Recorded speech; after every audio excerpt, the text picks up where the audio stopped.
Sanibonani molweni, ndiyanamkela kwi-SSTV ngesiXhosa. KwaDlamini ke uphetheni uhlelele nonjengaye bazirelaxele nje. Kufika ke uKwenzo bavuyeleleyo ke bezibuza uba benzeni lingaka bavakashelwa nguye. Unyana uvele wathi hayi kahleni bo ndinibuyele nje uba ndizonibona, watsho ethi ke ndizobeka le into. Wababekela iringi phezu kwetafile. Bothuke ke bebuza uba why. Bathi ngoba kaloku sayenza yacaca nje ukuba sikunikela le ringi and nesizathu sazibeka. Kutheni le nto funeka sithethe into enye and sivumelene ukuba uzawupropowuza kutsho njengaye. Uvumile uKenzo esithi ngenkulu intlonipho tata ngeke ndikwazi ukusebenzisa le ringi. Uphetheni wancama walungisa nokuhlala bekade erelaxe engqengqile wahlala ngeempundu. Ebuza uba hayibo ikhona na into erong ngale ringi. Uthe unyana akho nto erong ngeringi qha andiyidingi. Bothuka ke bebuza uba hayibo awuzumtshata uNomalanga. Uthe esagqibobuza ke uphetheni wabesithi gqi wenzeni esithi ungakulingi umtshate wena Kwenzo uNomalanga, uyayazi intliziyo yakho uba ibhilonga kubani. Hayi ke bamkhawulezisa bamhlafuna oko besithi hayi buyela erumeni yakho wena wemkake wenzeni. Babuyela kuKwenzo ke besithi ke uphetheni kufanele ndikuxelele kangaphi uba umthetho wakho uzoba ngutata. UKwenzo ke uthe unyanisile ke ma yile nto ndingayidingiyo yonke ke le into ebantwini nika i-pressure. Watsho waphakama ke esithi ke nisale kakuhle ubashiye bejongene bengazi noba kwenzekeni xa bekutheni. KwaKwenzo ke ugcina uvizithele uNomalanga u-excited ke ngovusi o-focused kumsebenzi wakhe no-motivated ngeyona ndlela ke. Uthi ke uzimisele ngokunyusa ke ibhizinesi yefemeli ibe kwelinye nje izinga.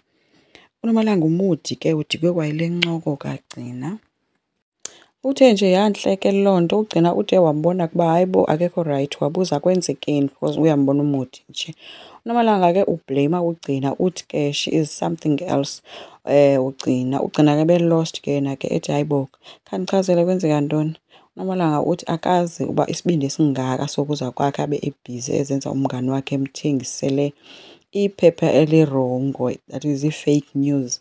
Ethi ndahlazeka kulaa family dinner wena zange uze uzonditsheka nokunditsheka, so ulapha ubhizi undixelela ngovusi endinganamsebenzi naye, ndihlangane nohlangane nto kavusi mna. Hayi ke ugcina wamxelela uba hayi ke sisi awukho fe ngoku. Unoma ke uye wamxelela into yoba wena wandenza ndabhiliva into yoba uKwenzo uzopropowuza phaa ngalaa mini.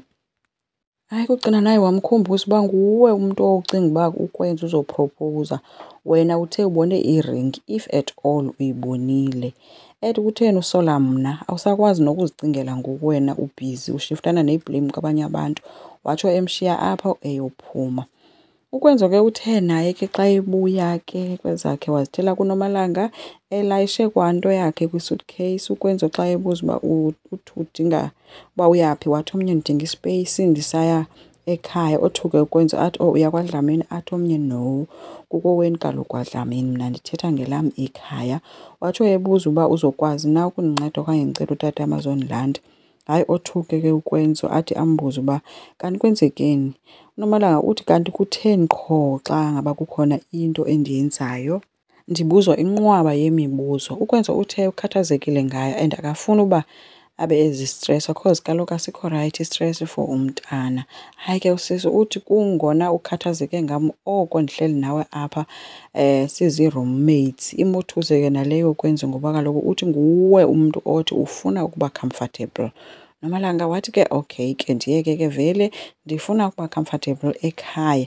Wathi ndiyahamba futhi soze uphinde undibone, andiphinde ndibuyele kwalapha mna and ayikho into ozoyenza or ozoyitsho ukunditshintsha ingqondo. Ube ngacenga ke uKwenzo ethi ucela ayicingisise le nto. Sizikhange ammamele koko urhuqe ii-suitcase zakhe wayophuma. uKwenzo ke umkhwaze wamncama ke hayi wavele wahamba wabona uba makazihlalele phantsi azithulele. Khange amleqe kwayena aphume mhlawumbi athi sunshine okanye axuthe isuitcase, no. Uvele warelaxa nje wambukela wemka. So kwelinye icala inokuthi hamba vele mna andiyifuni le nto uyifunayo kodwa kuba akazi ke uba uNomalanga uyazi ngeringi. Asazi ke guys uba izawuphelela phi into kaNomalanga, idikile noko ngoku.